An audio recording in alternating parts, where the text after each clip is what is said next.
everyone, everything has a story to tell.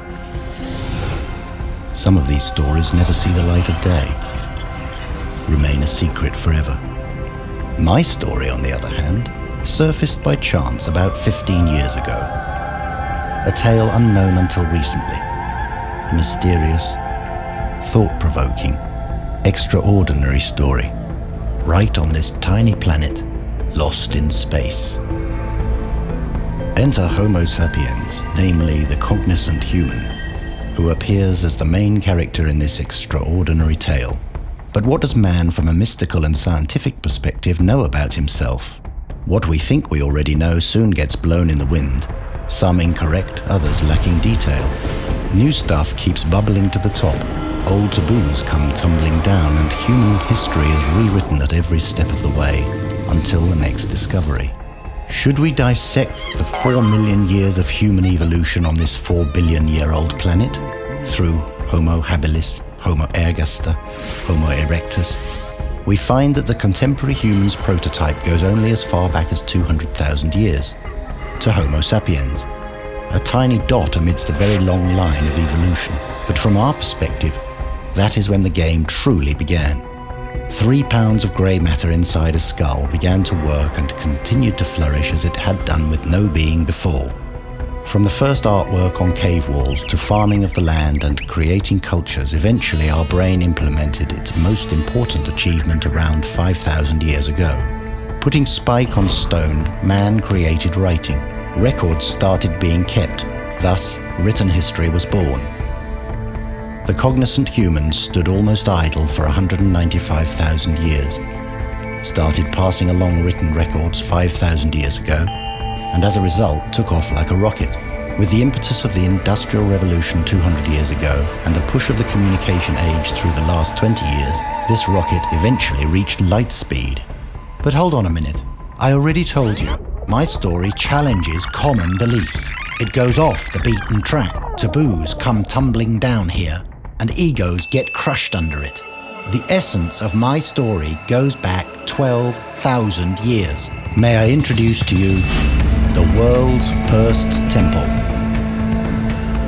The quest of insight to this extraordinary finding took me to several well-known authorities in their field, namely German archaeologist Klaus Schmidt, practicing Sufi Turkish Metin Bobaroğlu, and East Indian astronomer B.G. Siddharth. Supporting experts will appear as we go along. Let's begin with Klaus Schmidt, head of the Gobekli Tepe archaeological dig, who brought this all to light. He works for the German Archaeological Institute, has made Urfa his home for the last 25 years, overseeing excavations in this area. Enter Klaus Schmidt and his version of Gobekli Tepe. We are excavating here now since 13 years. And what we understood with all this work, it's really a sanctuary site. It's not a normal settlement site as other sites we know from this period. Sites like Cayenne or Nevalıçori in Turkey or like Murebet in Jafel Ahmar in Syria. These are settlement sites, but here it's very different from this site. So we have here mainly installations which have not been used for domestic life. It's clear they had been used for ritual purposes, for religion now. They are temples when we want to find a short word. So this site mainly consists of Stone Age temples. Stone Age temples. Gobekli Tepe. But where on earth is this place?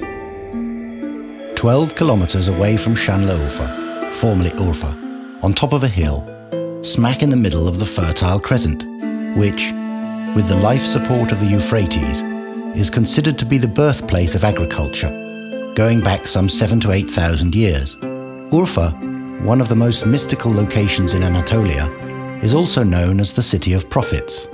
Take the seat of Abraham, Eyüp, add the proximity to the old city of Haran, and Urfa's place in the history of religion becomes more than significant. Balıklı Göl, translation Fish Lake, is considered to be another one of such mystical places.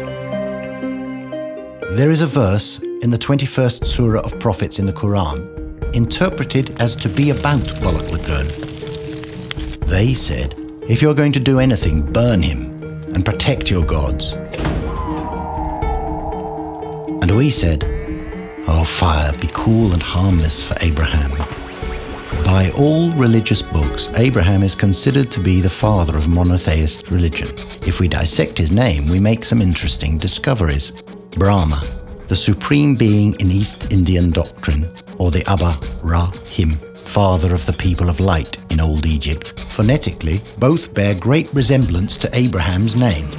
We still have no idea how this follower of God, father of monotheism, was connected to Gobekli Tepe, only 12 kilometers away from Urfa, and Balıklıgöl. Let us find out how Klaus Schmidt came upon this once-in-a-lifetime discovery. I found it in '94, but it was not completely unknown before, but I recognized the site as a sanctuary site of the 10th millennium. So we are here in a very exposed position on top of the mountain, the highest place here in the region. So it was clear. So they chose this place because of its visibility, the importance of the location. Yes, it was not hidden in some valley or in the plains, but it was on top of the highest mountain here, visible from all sides. In terms of dating an archaeological find, the biggest support comes from chemistry. A test called radiocarbon dating was implemented on some of the samples from Gobekli Tepe. The result: this, the oldest of temples which saw the light of day, was built 12,000 years ago.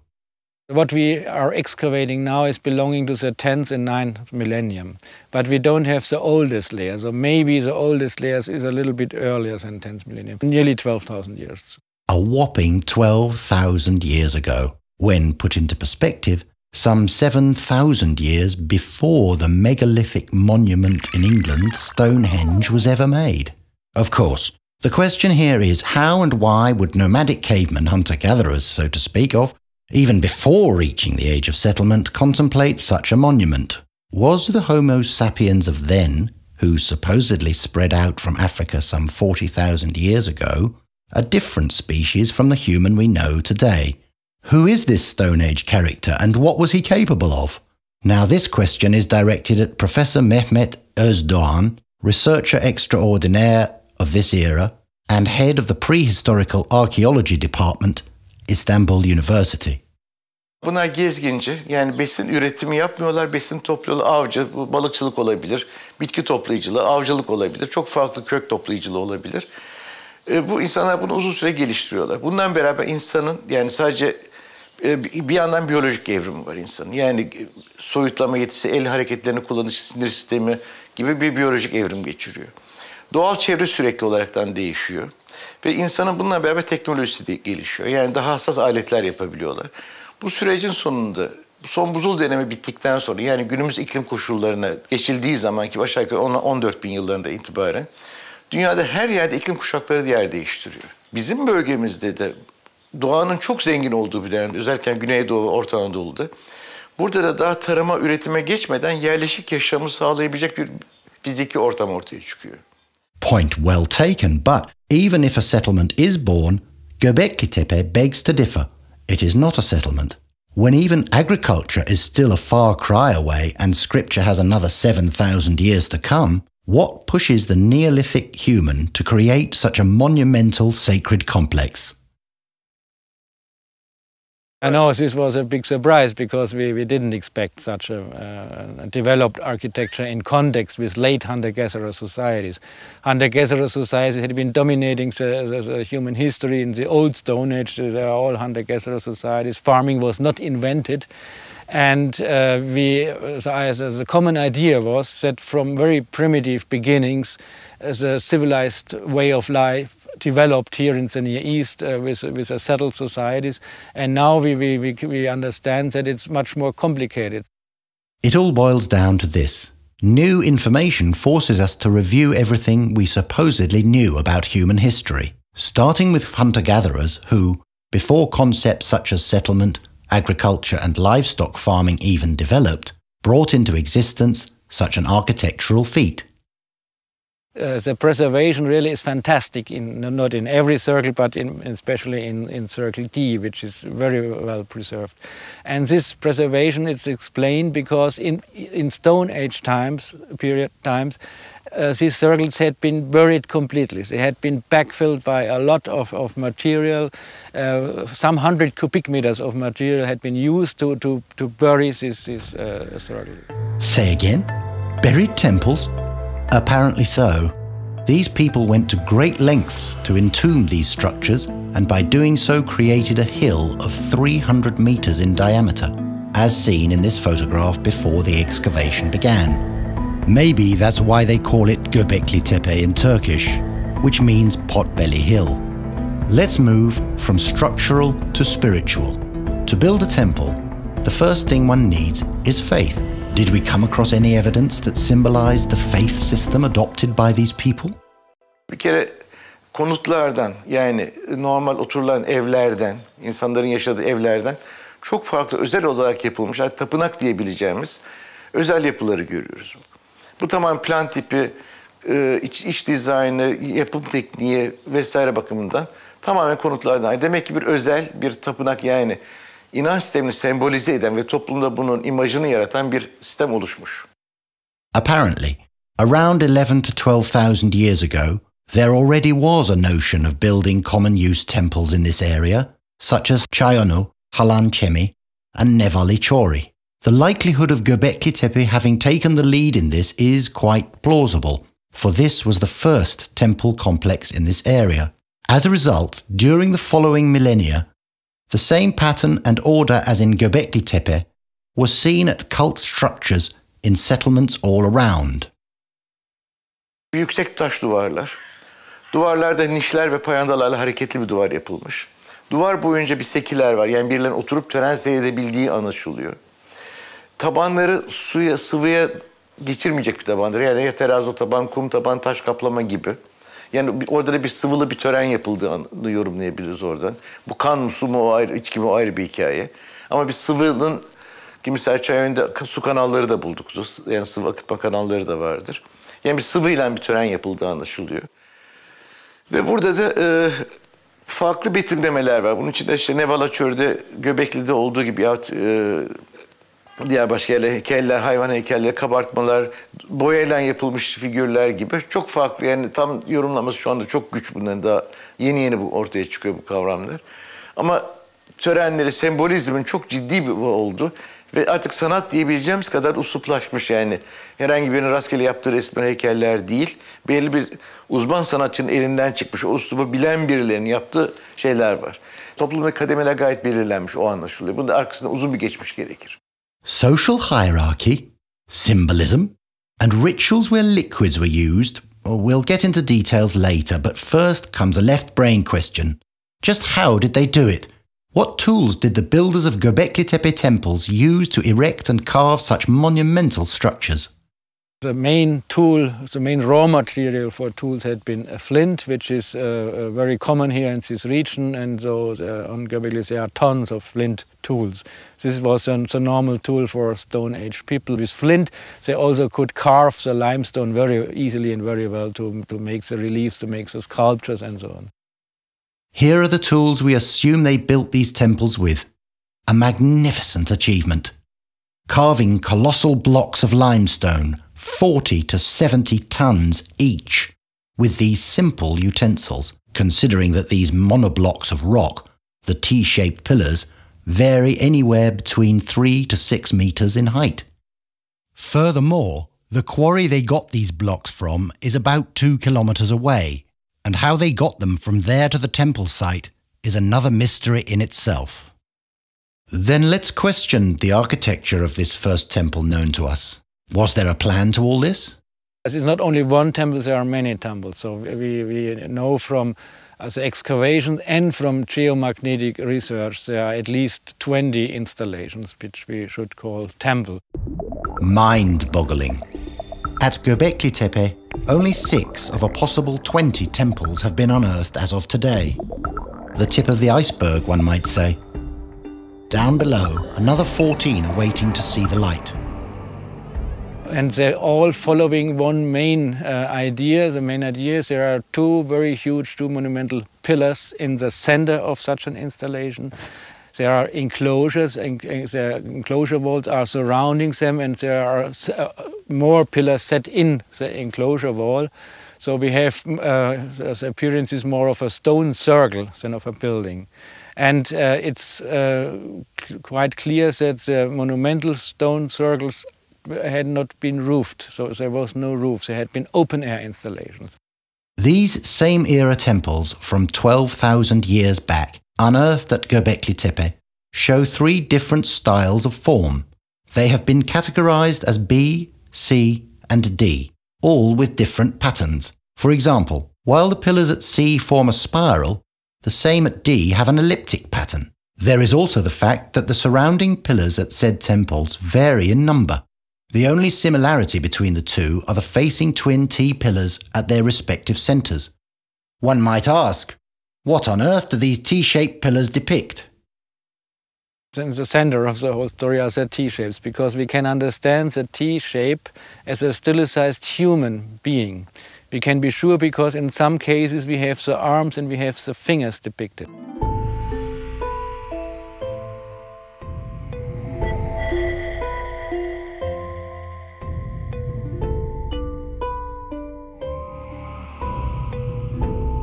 So we have a stilized human being. This is T-shapes as human beings, and so we understand these stone circles as a gathering, as a meeting of such stone beings.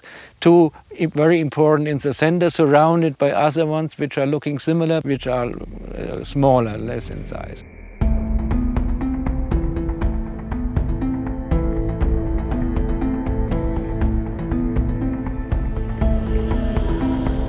This first gathering that laid the foundation stone of uncharted human history apparently happened at Gobekli Tepe. Then what are these pillars trying to tell us? So, and on these stone beings we have very often carvings of animals or abstract symbols in combinations, in scenes. So sometimes they're acting on these pillars. So the idea is that these Stone Age stone beings telling us, or the carvings are telling us stories about them, what's going on. They are telling us myths of this time. At Gobekli Tepe, there is a symbolic statement passing us data from 12,000 years back. There is the depiction of abstract symbols, as well as vivid animal carvings of the fox, the boar, the crane, the snake, the spider, and the bull. The hieroglyphics of ancient Egypt, to our knowledge the birthplace of scripture, were also known as sacred signs and revolved around symbols. When we look up the word symbol from Old Greek symbolain, this is what we come across. In the broadest sense, a symbol is a device used as an identifying mark. A symbol is also the key to understand and recall the transcendental and timeless values it represents. But how does the human mind produce symbols? The answer to that question I found in Istanbul. Let me introduce Metin Bobaroğlu, author of numerous books on ancient wisdom and Islamic mysticism, and host of a TV show on Anatolian wisdom. Gobekli Tepe had a special mention on one of his shows. Sembolik anlatımlar çok yüksek şuuru gerektirir veya zekanın evrilmiş bir biçimini gösterir. O zaman avcılık ve toplayıcılık dönemindeki bir insanın böyle bir şeyi, sembolik düşünmeyi kültürel bir nesne haline getirmesi olanağı pek yok. Çünkü karşılaşmadık daha önceki şeylerde, bulgularımızda. Arkeolojik buluşları anlamlandırabilmemiz için sembolik anlatım olan mitoloji dilini de kullanmamız lazım ve bilmemiz lazım. Mitolojiyle bakmamız lazım bu olguya. Apparently, the people at Gobekli Tepe wanted to leave messages for the future by staying truthful to their primal times. Shall we call this attempt pre-scripture? Sure, it's not writing in the sense of signs which can be phonetically expressed. So true writing means we have language, but here we have something different. We have symbols which are expressing stories, maybe. So not in connection with language and not in connection with phonetic terms, but ideas. They are expressing ideas. They are expressing stories. Symbolically speaking, among the unearthed portion, the most expressive and resourceful temple at Gobekli Tepe is currently the one marked D. Temple D is surrounded by 12 stylized humans in the form of T shapes. The number 12 has a special place in mythology and the history of religion. We will look into that in a moment. But for now, let us look at a certain pillar called T number 33 and the symbols engraved on it.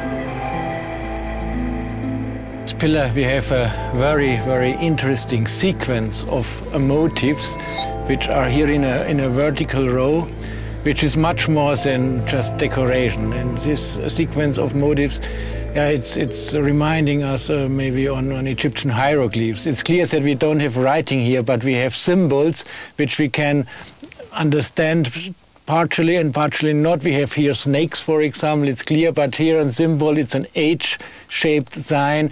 We don't know the meaning of this symbol. This particular symbol appears on most of the T-shaped pillars, excavated up to now. In fact, it appears on almost every pillar at Temple D. And here an animal, an unusual animal for depictions, an insect-like animal with 6 legs and the body of an insect, very well depicted. Again, 3 snakes here in the lower part, followed by a very small animal looking like a sheep or a goat. And again, an insect with many legs here with 8 legs. Now here we had 6 legs with 8 legs, being clearly a spider. And this sequence is on both sides shows the heads of snakes, which we have here, but the bodies of the snakes are not on this face, they are at the other face of the pillar. So they are coming around the pillar and giving here a frame to this sequence of motifs. On the southeast face of this pillar we see crane motifs, of which there are many more at Temple D as well as the other temples. The crane shows up as a significant symbol in many cultures. It represents the teachings of Hermes in ancient Egypt, appears in the traditional kabuki Japanese dance drama, as well as in Australian Aboriginal dances. I have also come across this symbol while researching the Anatolian Alevi faith. Günümüzden hareketle eğer bu bağlar kurulursa bugün Anadolu'da halen yapılmakta olan 12 hizmet ile birlikte halen yapılmakta olan ayin, cem ayini var. Alevilik içinde bir ibadet olarak ve korunmuş bir ibadet. Çünkü ibadetleri insanlar tanrısal yani tanrı inançlarını, tanrı isimlerini, tanrıya yakarış biçimlerini, ritüelleri, onunla ilgili sembolleri korur. Yani diğer her şeyinden fedakarlık eder insanlar ama inançlarını korurlar.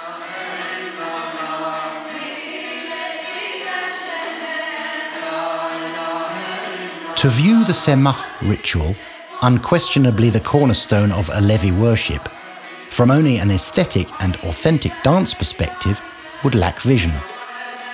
In the Alevi faith, Semah and crane are an integral part of the soul's symbolism.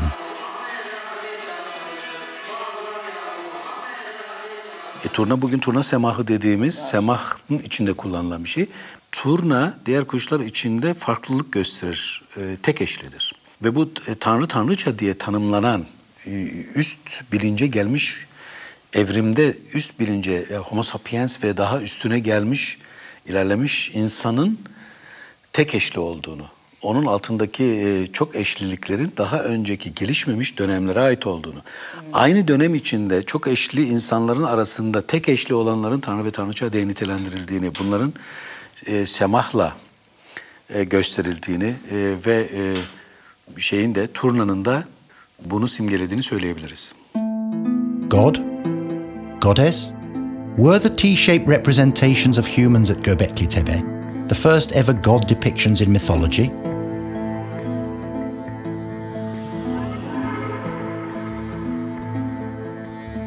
the concept of God enters history a whopping 7,000 years later with the Sumerians and the Egyptians.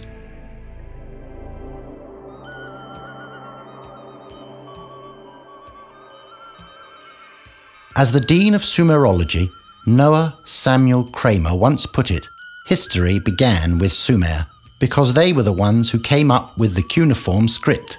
Resource literature claims that the Sumerians, as well as civilizations that followed, namely the Akkadians, Assyrians and the Babylonians, all show polytheistic character. There seems to be thousands of gods. However, when it comes to the pioneers of writing, the Sumerians, my own research begs to differ. The Sag-Bar tablet, written in both Sumer and Akkad languages. Let's hear what it says. Incantation, oath, insurmountable circle of oath, insurmountable divine circle of oath, heaven and earth's unaltered circle of oath. God is one and cannot be changed. God and man shall not be divided. Contrary to the belief of Sumerian polytheism, the unity of God and man in this text also corresponds to the mutual oneness or tevhid concept in Islamic mysticism. Could the divine circle of oath be interpreted as the zodiac? The zodiac is considered the house of the 12 constellations astronomically, and astrologically home of the 12 signs of the horoscope. These same 12 constellations, as seen from Earth during its full cycle around the Sun, called a year, have always been a major topic in astronomy and are the essence of astrology. The quest for deeper knowledge on this subject, claimed to have originated in China or Babylon or India, took me to Hyderabad. Here, I met B.G. Siddharth.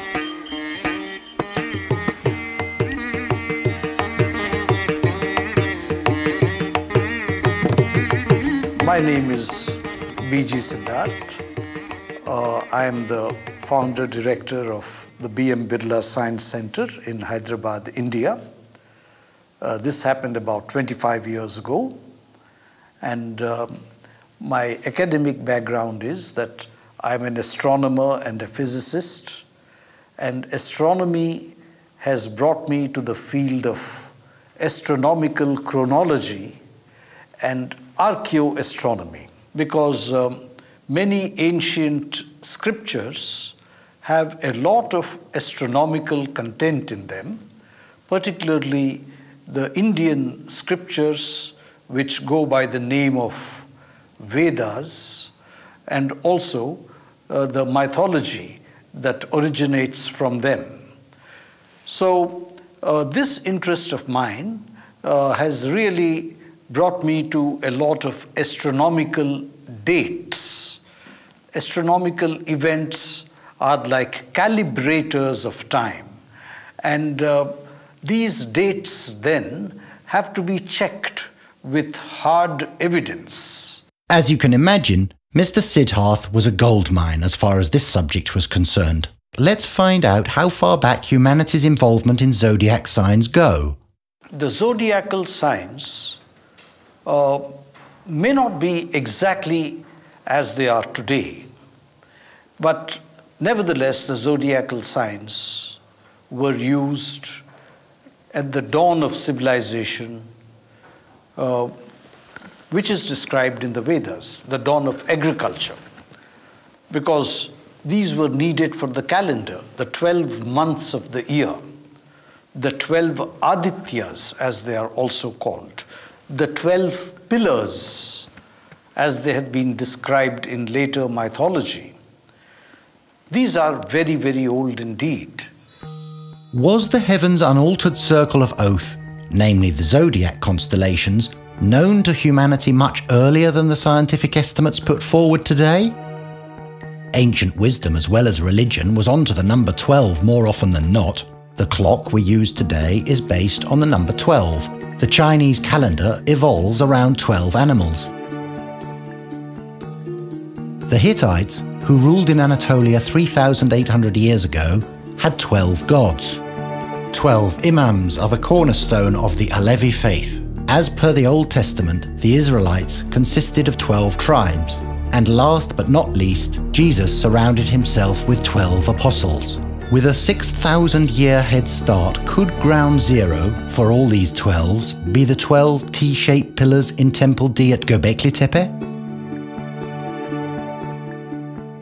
In this context, was Temple D the Earth's unaltered circle of oath in the Sumerian Sagbah text?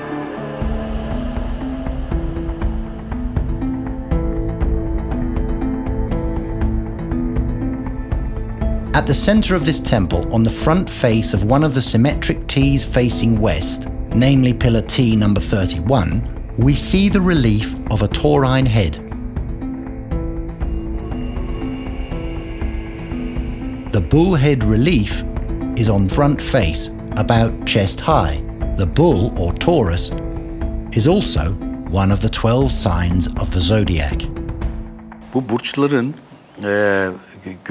göksel cisimlerin belli bir kültürel anlayışla, çok yüksek bir uygarlık şuuruyla ilişkilendirildiğinde, örneğin hermetik gelenekle ilişkilendirildiğinde daha anlamlı olabileceği kanaatini taşıyorum. Orada burçlarla insanların doğumları, genetik kodifikasyonları arasında yıldızdaki şuaların etkileştiği savı var.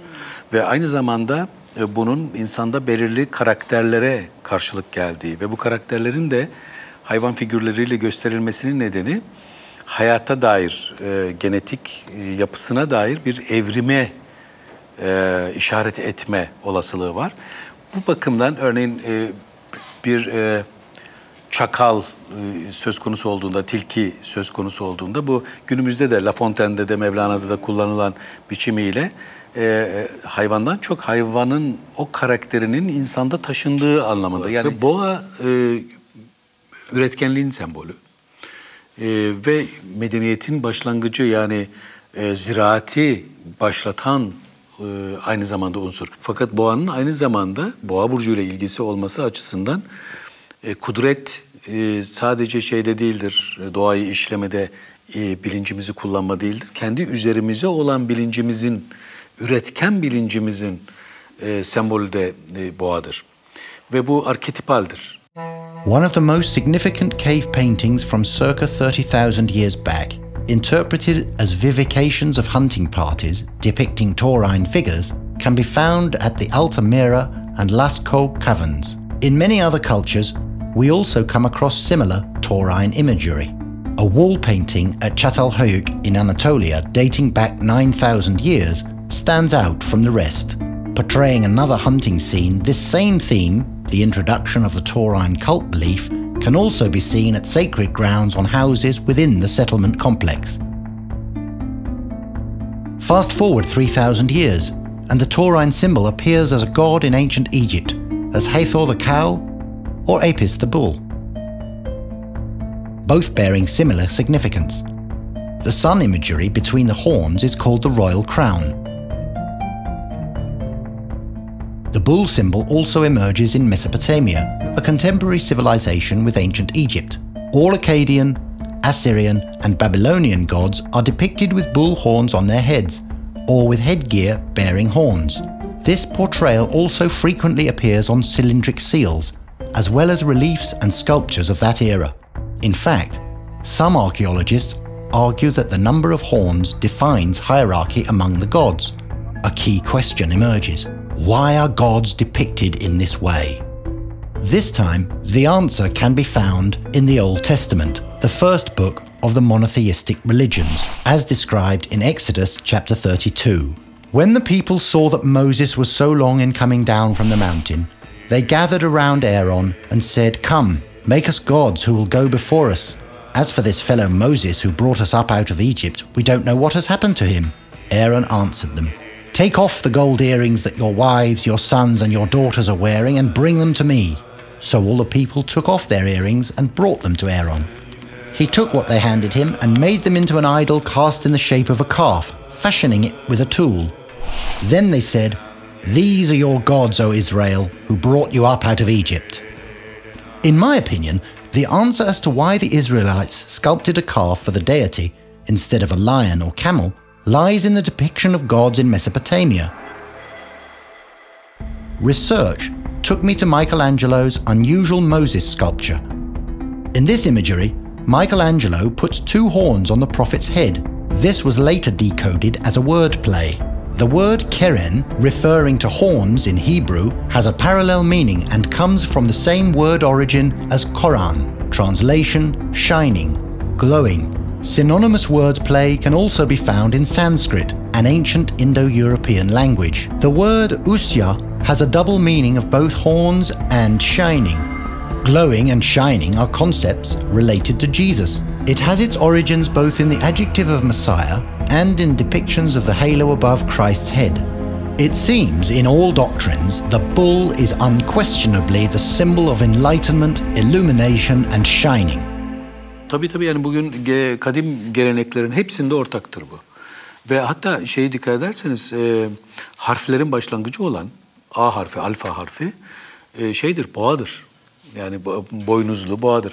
Hatta çok daha ilginç şeyde tasavvufun içine girecek olursak B harfi şeyde çok önemsenmiştir. Bismillahirrahmanirrahim'in başındaki B harfi önemsenmiştir.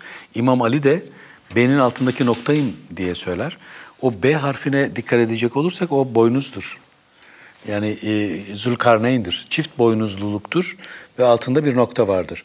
Bu da hipotalamusu yine şey ederek beynin iç yapısını düşünerek burun kökünün arkasındaki siyah noktayı da olayın içine koyarsak B harfinin ne anlama geldiğini ve bu hayat enerjisi olan aslında seks enerjisi diye söyleniyor. Hayır, o fonksiyonları açısından isimlendirilir. Örneğin Freud ne diyor? Libido diyor. Libido hayat enerjisidir, yaşam enerjisidir.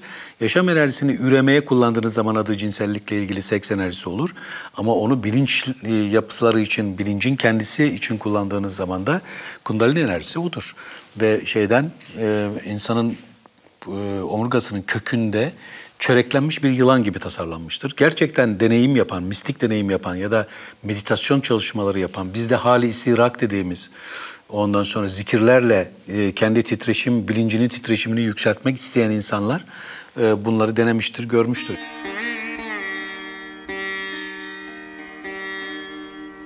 Kundalini means that which is coiled in Sanskrit, is associated with the snake.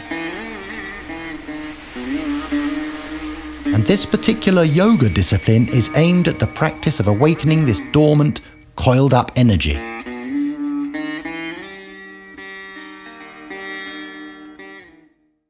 Evidently, the snake plays an important role in symbolic expression.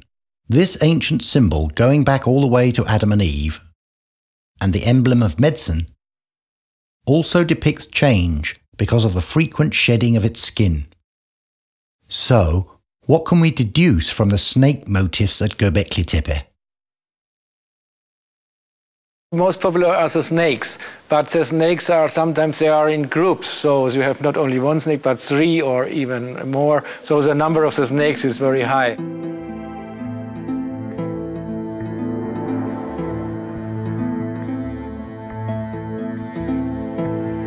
Yılan sembolü ilginç hakikaten.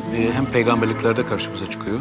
Özellikle Musa peygamberin asası hem Kur'an-ı Kerim'de hem Tevrat'ta kutsal metinlerde Musa'nın asasını yılana dönüştüğü ve tekrar asaya dönüştüğü. Asa kendisine sorulduğu zaman Kur'an-ı Kerim'deki bir ayette Rabbi kendisine soruyor. Elindeki nedir diye soruyor. O da diyor ki elimdeki işte bir ağaçtan kestiğim ve onunla koyunlarımı güttüğüm, kendimi koruduğum bir asadır. In the Quran, Moses and his staff come up in several surahs recounting the same story. We go to surah number 26. Moses said to them, "Throw what you are going to throw." So they threw their ropes and their rods and said, "By the might of Pharaoh we shall certainly be victorious."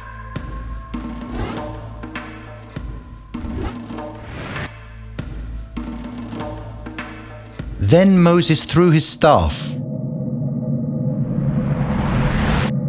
and it swallowed up all the falsehoods they have cast. And the magicians were thrown down prostrate into prayers. They said, "We believe in the Lord of the worlds." Dolayısıyla asa iradeyi temsil ediyor tasavvuf literatüründe, yani içsel öğretilerde, gnostik, ezoterik öğretilerde asa iradeyi temsil ediyor.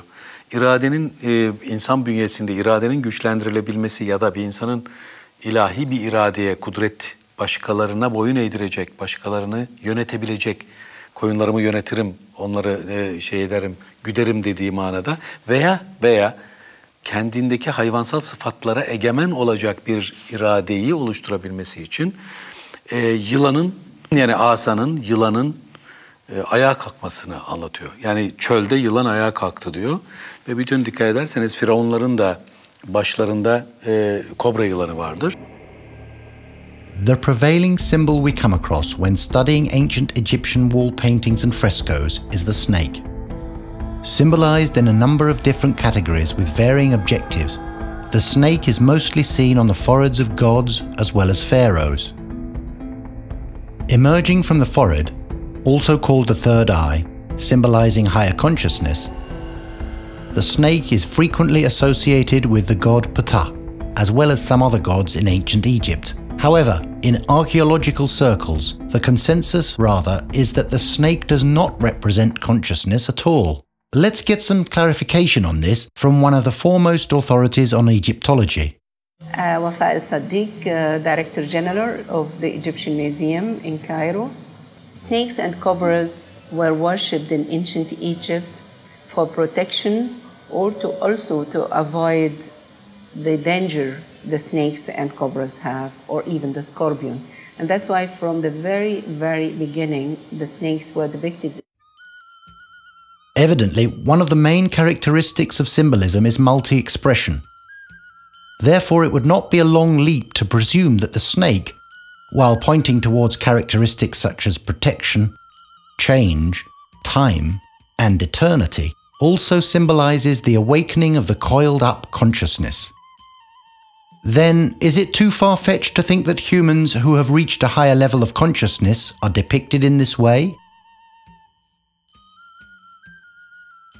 O zaman insandaki zekanın, nur olan zekanın kozmik bir enerji olduğunu ve omurganın da bir yılana benzetilirse orada şahlanması gerektiğini, yani içindeki enerjinin uyandırılması gerektiğini, kıyam etmesi gerektiğini düşünebiliriz. Kur'an-ı Kerim'de buna akimus salat deniyor. Yani duayı diriltin, enerjiyi ayağa kaldırın. While taking all of this into consideration, interpreting the snake imagery at Gobekli Tepe is somewhat complicated. Some of the T-shaped human depictions snakes face downward, others look just the opposite way, upward. It's difficult to decide whether or not the awakening of this latent energy inside the human was realized 12,000 years ago. What seems to be clear, however, is that there was an organized gathering within those 20 temples at Gobekli Tepe. Temples built long before concepts such as settlement and agriculture were adopted by hunter-gatherers.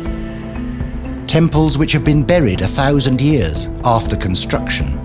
And temples embedded in a mythological tale of animal depictions and abstract symbols. Let's dig deeper into this fascinating story by going back to India and letting B.G. Siddharth take us through a crash course on Vedas. The Vedas are the oldest surviving literature in the world. And they are a big mystery because nobody has really understood the Vedas. There is no clear interpretation of the various hymns. Some scholars in the past 200 years have interpreted it, trying to fit it into some historical perspective that they have. What they basically tried to prove was that the Vedas originated around 1500 BC. But this was a conjecture. They said, it is before Buddha. It is pre-Buddhist. And it must have taken about 1,000 years to compose these hymns. So 1500 BC. But really speaking, 1500 BC was just a lower limit. They could be 10,000 BC. Then how does Dr. Siddharth himself interpret the Vedas? My reading of the Vedas was completely different. I find that the most consistent interpretation of the Vedas comes from not religion, not philosophy, but astronomy. And what is the context? The context is the calendar. When human beings began an agricultural lifestyle, then they needed a calendar. And for the calendar, they have to look at the sky and get some data. This data has to be refined more and more. It is here that a meaningful interpretation of the Vedas comes. What we are facing here is a product of intellect. It was assembled by those who lived 12,000 years ago by purely just studying the sky. Then the question begs, does the pattern, the lineup of these temples, lead us back to astronomy? Why are all of them facing south? You see, there could be the significance that the winter solstice takes place when the sun is low in the south. So these could facilitate observations around the winter solstice, winter time, 21st December. Around that time, perhaps some sort of it was a very important time and the beginning of the year in many ancient Indian traditions. And even today, our 1st January is after winter solstice. So it could have something to do with that. And we must remember that Orion and Sirius, they appear in that part of the sky. I should say that Orion is in fact associated with 10,000 BC, the events that took place around that time. The Orion constellation and Sirius are of great significance throughout many different cultures around the world. One such calendar stands head and shoulders above the rest, a sacred calendar used in ancient Egypt based on the initial rising of Sirius, then called Sothis.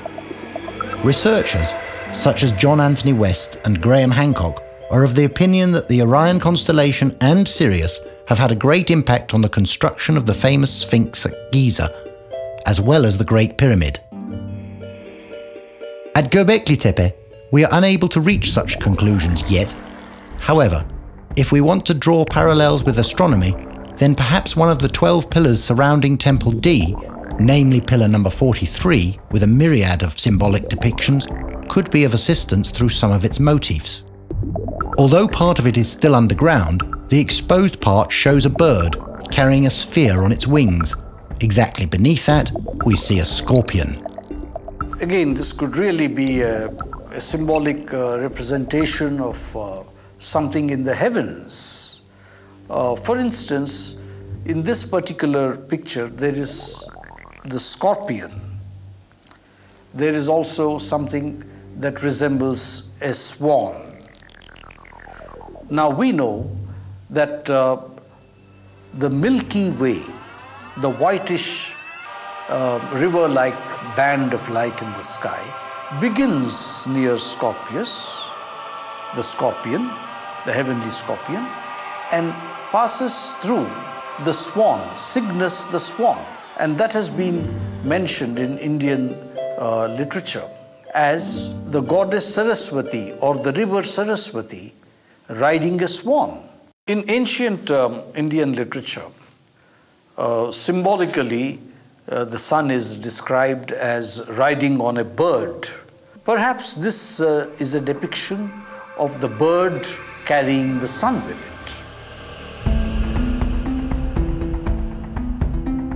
Numerous examples of the sun being represented as a winged disk were already found in Anatolia, Mesopotamia, and ancient Egypt.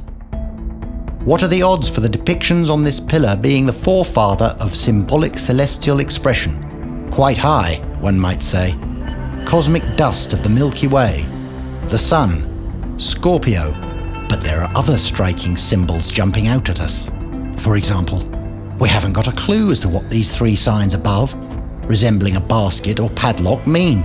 On the other hand, the H-shaped, twice used symbol to the right we have seen before. The most fascinating image we have yet to come across, however, is down below, a decapitated human image with a bird portrayal next to it. A similar figure was found at Çatalhöyük, dating some 3,000 years after its first appearance at Gobekli Tepe. But the interesting part is that this figure was also associated with a bird, the same as at Gobekli Tepe. And it does not stop here. There is one other remarkable aspect. While all the figures on the pillars surrounding Temple D face inward towards the two T-shaped pillars at the center, only these two figures face outward. A decapitated human image having an erection. Would it be too far-fetched to interpret this as the immature human with no intellect succumbing to his most primal carnal urges? Let's move on and see whether the pillars of Göbekli Tepe exhibit other human imagery. Yes, we have several sculptures depicting humans, but in the reliefs we have only two until now. At first we thought these reliefs always are depicting animals. For some years this hypothesis was working. Animals or symbols. But since 2006 we know there also can be included humans. And now in the enclosure F, which we discovered last year or excavated last year, again a human appeared. The most amazing of such sculptures, the Urfa sculpture, was found at the Yeni Mahalle region of Urfa. Up to this day, this is the oldest human sculpture ever found. Let me draw your attention to the two stripes on the chest pointing downward. These wreaths are some ornament or some bracelet it's wearing. So we have a lot of beads in our findings, so bracelets made of such beads. A bracelet? The same pattern appears on the T-shapes in Temple F. Could these be pointing towards the hands seen below? And by the way, what about these hands? Urfa heykeli elinde tutuyor, altın tesisleri var. The hand position, it seems that he is holding its phallus, but it's not completely clear. As we can see, the hand position on this particular one is not very clear. But, referring again to the hand position, how about the other, larger sculpture found at Göbekli Tepe? It has like this. Interesting, isn't it? At Göbekli Tepe, all the T-shaped pillars symbolizing human-like beings with hands and arms bear the same pattern in hand position as these later dated sculptures. Ellerin kavuşturulduğu, hani namaz kılar gibi ellerin birbirinin üzerine getirildiği bir şey var ama bu çok da ilginç. Hakikaten hem Tibet'te rastladığımız, Hint'te rastladığımız hem de Antik Mısır'da rastladığımız bu firavunların şeylerinde, kültüründe rastladığımız hem de daha sonra İslam kültürü içinde de işte namaz duruşu olan elin bu göbeğin altına konmasıyla ilgili bağlanması bize belirli bir meditatif, içe dönük ve ibadet anlamında, yani insanın iç güçlerini, iç yetilerini harekete geçirme deneyimi ni gösteriyor. On the other hand, there is no portrayal of the mouth, is there? There is no mouth, that's true, that's a funny thing.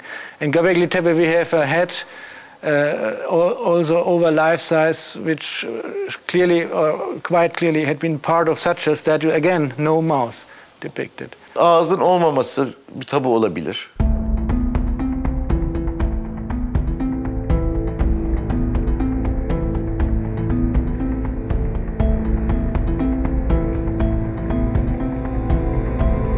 To comprehend something that was created by man 12,000 years ago is somehow tricky, especially if it has symbolic connotations. Let's take a look at Temple D again, which is surrounded by 12 T-shaped pillars, stylizing humans. One of the concentrical T-shaped pillars facing east exhibits two other symbols at chest level. One we have seen before, the ubiquitous H-shaped symbol. Maybe from looking at it too frequently, it started looking less and less of an H to me. The image I started to see, however, looked more like two T's holding hands. Just like this. Right below this H, there is the other symbol, a symbol I have come across during research. Could this be the forefather of ancient Egypt's royal crown symbol? Let's explore the use and meaning of this symbol in ancient Egypt. The solar disk is symbolizing the sun god, and the sun god was worshipped from the very beginning in the Egyptian history. That solar disk crown is not for people or for kings, it is for the gods and goddesses. So, what we have here is something akin to a solar disk crown, exclusive to gods and goddesses. Then what is this crescent underneath? The moon? The moon is a crescent moon, very thin moon. The sun is symbolized by the circle on top with the dot inside. Now we know that an eclipse of the sun takes place just at new moon, when the moon is even smaller than a crescent, when the moon comes and covers the sun. So this would be reference to an eclipse. In fact, this could also be a sculpture of the very eclipse that we were talking about, the Tripurari eclipse, which took place at the same place, very near that. Tripurari, meaning three cities in Sanskrit, is an important symbolic expression in Vedas. Let's get some insight from Dr. Siddharth. There were three cities. One was made of iron, another was made of silver, another was made of gold. And these three cities were floating in the air. Well, you can imagine what they are, because the earth is associated with iron, and silver with the moon, and golden with the sun. So the three were going in the air, and one of them was occupied by what are called Danavas, the very wicked people, you might say. And so they had to be, somehow, they had to be subjugated. So God said, Shiva said, okay, I will do it, but I will do it with only one arrow and only at one instant of time. And that instant came, and the city was destroyed. So it clearly refers to an eclipse which occurred when the sun and the moon were in the constellation of Pushya. In my book also I had written that this would go back to 10,000 BC, because we have astronomical references to that date.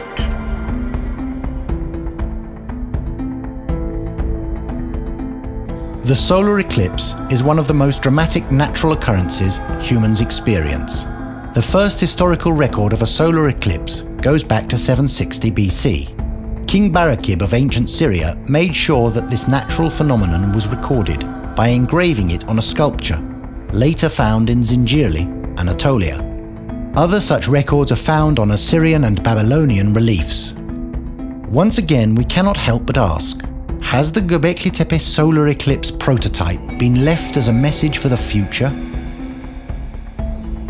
And as the sun and the moon embrace one another in the heavens, do the two T's, by holding hands, mimic the same on earth? Ortadaki iki T kadın erkek. Eril ve dişil şeydir, ögedir. Ay ve güneşi koyuyor ve iki tane T'yi de karşı karşıya koyup ilişkilendirmiş. Bu kadın erkek figürü ve tevhid, yani birliktelikleri ve hayatın onlardan doğduğu ve bunun aslında ikili birlik olduğu, yani kadın ve erkeğin, eril ve dişil ögenin bütün kainatı yaratan, bütün kainatın atom altından hatta büyük galaksilere kadar bütün süreçleri eril ve dişil ögelerin pozitif ve negatif elektromanyetik ortamdan başlayarak organik düzeye kadar bu karşıtlıklı birliğin birbirini devindirerek bütün hayatı oluşturduğu ve hareketin kaynağı olduğunu eğer kabul edecek olursak simgesel olarak burada kadın ögesini ay, güneş ögesini de erkeğe. It seems pretty clear to the naked eye that male and female elements are symbolized both by the two central T's holding hands, as well as the sun and moon in a solar eclipse. But all in all, what is the message here? The quest for the first recordings regarding male and female elements took me back to the Sumerian texts. The cattle and grain text is about a Sumerian legend. It mentions a certain mound called Duku, which was of interest both to Klaus Schmidt as well as me. Funny story, this Duku story, which is not so popular, but I found this story in a book about Sumerian gods and spirits, and the mount of Duku was mentioned there, and the Anuna gods as anonymous gods without names, and on this mount agriculture had been invented. In the cattle and grain text, this mound, handed to agriculture and livestock farming as a gift from gods, is narrated as follows. In those days, Enki says to Enlil, Father Enlil, Laha and Ashnan, they who have been created in the Duku, let us cause them to descend from the Duku. At the pure word of Enki and Enlil, Laha and Ashnan descended from the Duku.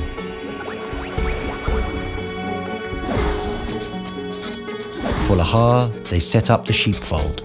Plants, herbs they present to him.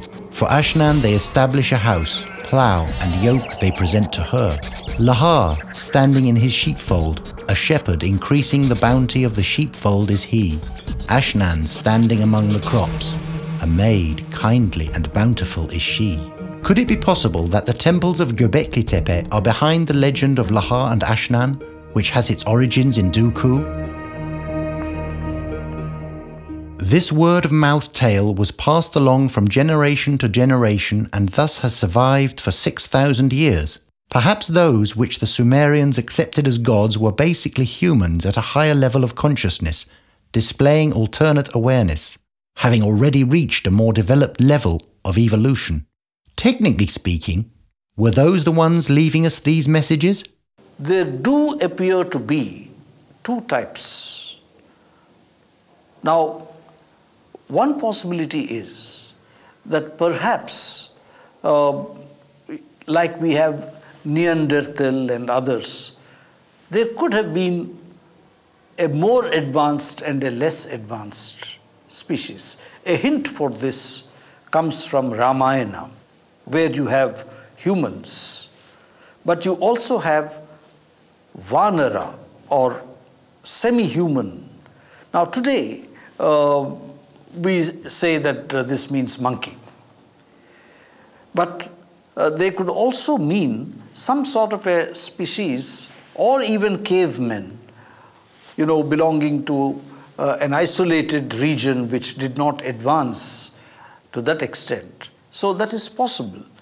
That is happening even today. There are pockets, for example, in Andaman Nicobar Islands, where you have these Onje and other tribes who are right from the days of the Bushmen, living side by side, very, very advanced airports and naval ships and sea ships and so on. So it is definitely a possibility. Obviously so. Then again, archaeologists take the view that there was a structure of two worlds, the rulers and the ruled. Zaten burada ana motif belli bir toplum üzerine erk sahibi olan grubun toplumu kullanabilmiş olması. Yani kutsal varlık adına kendisi kutsal varlığın temsilcisi, yetkilisi olarak gösterip onun adına toplumu çalıştırmak ve kendileri bunda belli bir üst seviyeye çıkmak. Bu yeni bir sistem. Vaktilen Gordon Child'ın bir lafı vardır. İşin en bozulması birinin Tanrı'nın topraklarını bu tarla benimdir deyip herkesin evet haklısın senindir diye inanmasıdır. Ve Tanrı adına bunu ben kullanıyorum. Tanrı bu yetkiyi bana verdi. Siz de ona benim için çalışacaksınız demesi herkesin buna inanmasıdır der. Bu oluyor. And who might that be? Bu aşiret reisi midir? Bir kurnaz rahip midir? Bir büyücü müdür? İyi halüsinasyon gören biri midir? O ayrı bir hikaye ama Someone who experiences positive hallucinations. Perhaps this might explain the large mortars found at Gobekli Tepe. Does it look plausible that these were used for food preparation by a hunter-gatherer society? Or does it make more sense that these large devices found inside the temples were part of ceremonial rituals which took place here? Maybe the main purpose was the food preparation. But I wanted to add also that we can expect that something else had been existing there, like drugs, for example, because we know that all societies in the world have some drugs, different plants or different roots, or I don't know what is existing, or mushrooms or such things. So we can expect that at Gobekli Tepe also something had been existent which we don't know.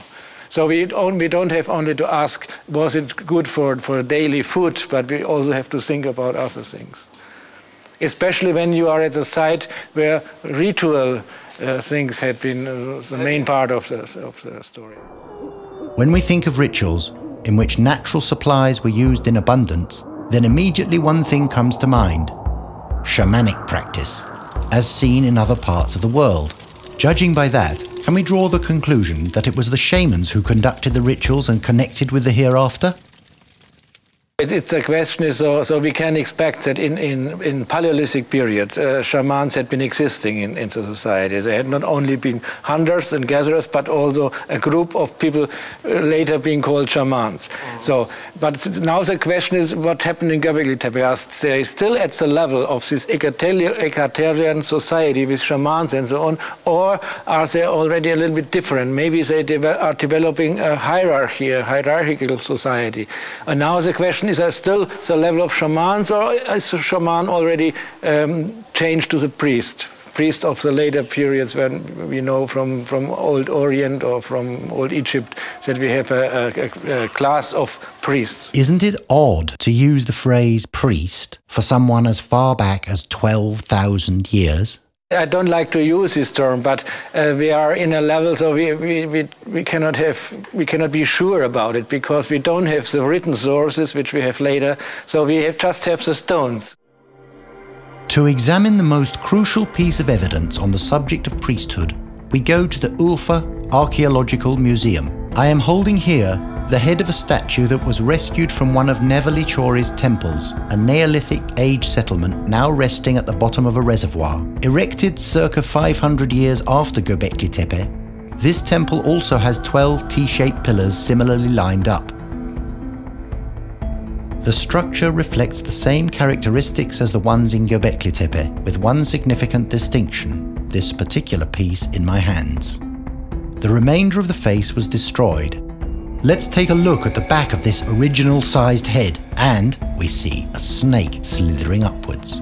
It seems it belongs to someone who has reached a higher level of awareness by the awakening of his Kundalini energy. To me, that is no mystery at all.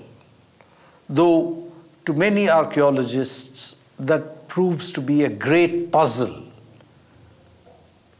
The moment we correlate the civilization with the Vedic times, that head clearly represents a Vedic priest. Even today in India, Vedic priests are like that. They have a clean shaven head, and there is the pigtail, the snake-like pigtail right at the back of the head. The portrayal of a Vedic priest in Nevelichori increases the odds of an existing clergy at Gobekli Tepe, a class which was characterized as gods in later cultures. The Ice Age had come to an end. The climate had changed. Then the question begs, following the path of geographical changes 12,000 years ago, where did they come from? The story of Atlantis. Atlantis also was supposed to have been there at that time.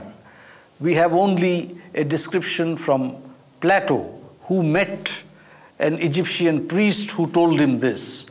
But if you really look closely, it all refers to a civilization that existed around that time. The lost continent of Atlantis, an enigma that originated with the Greek philosopher Plato and has remained so for the last 2,400 years. Plato raises the subject of Atlantis in two of his works, Timaeus and Critias. Circular in shape and separated by canals, this elusive civilization, according to Plato, had a monument right at the center. From Plato onward, many others dug deep into this subject, and the list is long, but most significantly, researchers such as Immanuel Velikovsky, James Churchward, Charles Hapgood, Edgar Cayce, Graham Hancock, and Rand Flemath have spent lifetimes trying to uncover this myth, with no scientific evidence to back it up. Up to now, no one has a clue as to where this lost continent might be. Now let's go back to the Holy Scripts and look for clues on this subject. Belki de daha önceki kutsal metinlerde de rastladığımız bazı kültürler battı, yok oldu ve sonra yeniden aynı ortamda yeniden bir kültür doğdu.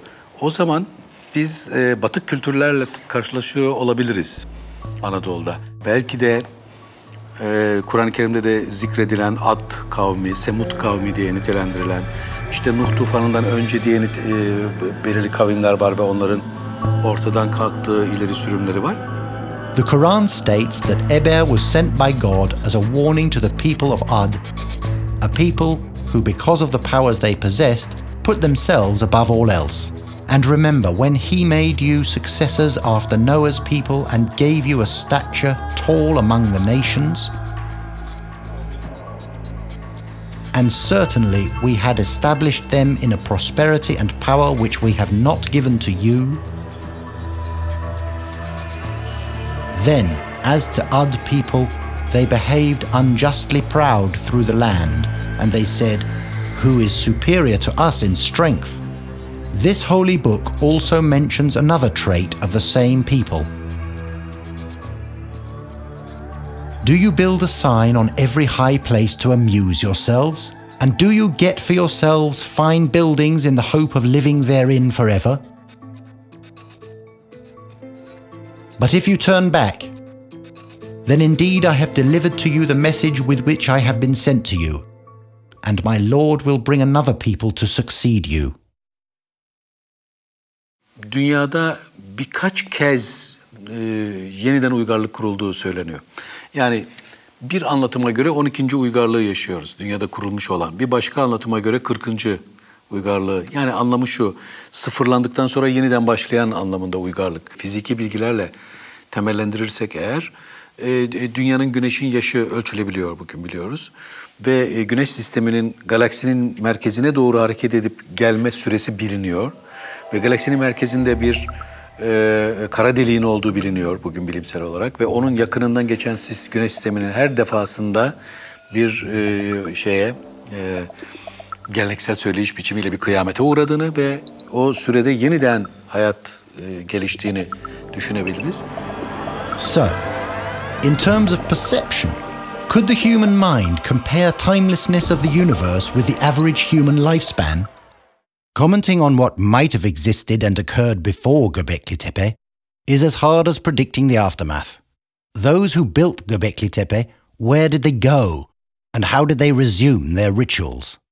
Sanıyorum ki evcil hayvanlar sürü haline gelmeye başladıktan sonra, yani koyun sürüleri, keçi sürüleri sürü haline geldikten sonra zaten sürüsünü alan gitmiş, kaçmış.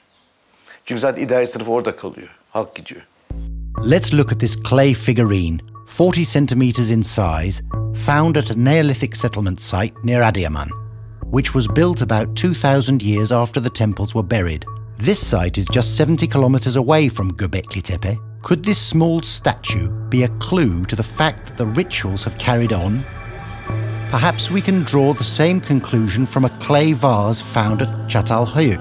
On this vase, we see a human figure with a T-shaped head. Can we deduce from this that 3 millennia after the temples were buried at Gobekli Tepe, there were people still keeping the belief system alive.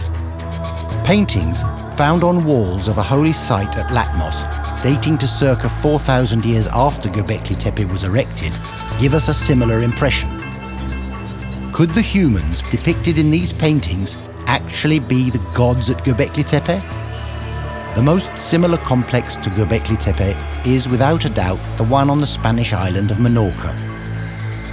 Built 5,000 years after Gobekli Tepe, it is as close to Gobekli Tepe as it gets.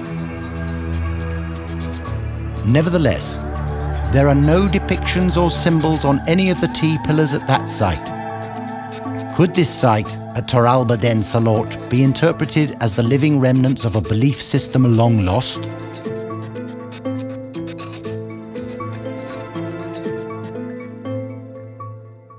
Peki bunları niye bilelim? Bunlar belki de bizim insan hakkındaki bugüne kadar öğrendiğimiz bilgileri yeniden gözden geçirmeye ve bilimsel yeni kapılar açmaya bizi yöneltir diye önemsememiz gerektiğini düşünüyorum. Yoksa bir takım bugüne kadar öğrendiğimiz, ezberlediğimiz bilgilerin esareti altında olmuş olabiliriz. Onları gözden geçirme olanağını bize sağlıyor olabilir. Final solution we don't have for the moment. It's an argument to excavate more, also to excavate other circles, not just to have more stones and more pillars and so, but to understand better what is the stories these Stone Age people wanted to tell the visitor or the observer with these images, with these pictures. There is still so much we don't know and cannot decipher about Gobekli Tepe. From what the rituals really meant, to why were the floors waterproof? What went on in there? Why were they buried 1,000 years after construction? There are a lot of questions with no answers. As to who ran the show, I had actually predicted that there would be a civilization of this date, which would be a Vedic civilization. We can be certain of this though. Undoubtedly, there were the ones with a higher awareness. Worship was a crucial part of their existence.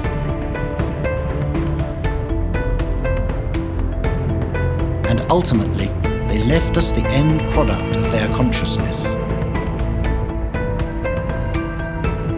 And with every passing day, another layer of the mystery gets uncovered. As long as we keep an open mind to the unknown, there is still a lot to be discovered and learned from what comes out from beneath the ground at Gobekli Tepe. This first temple on this tiny planet in our vast universe.